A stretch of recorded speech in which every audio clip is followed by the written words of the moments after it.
the odds that this happens a lot, and again, you can't prove intent, very, very high. And why do the NCAA do it like this? Because they don't want to open up this can of worms. Could you imagine if the NCAA started cracking down on all of these very shady relationships between high-end basketball players and quote-unquote friends of the family mentoring these kids? I mean, you'd have nobody eligible. So the fact is, do I think there's something shady going on? Probably. But two problems the NCAA didn't want to run into. A, they didn't want to validate Bamba's older brother snitching on him, because then you would have a lot of family members or a lot of friends or a lot of colleagues snitching on players, okay, because of rivalries, because of people being upset they got cut out of the gravy train.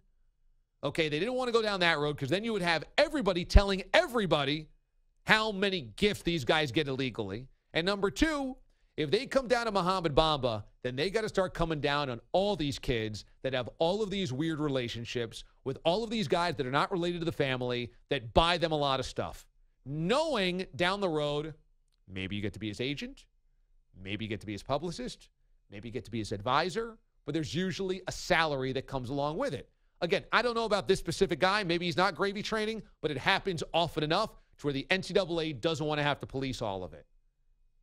And they looked at this, and this was, I mean, let's face it, they're admitting Bamba got gifts from this guy since he was in fourth grade.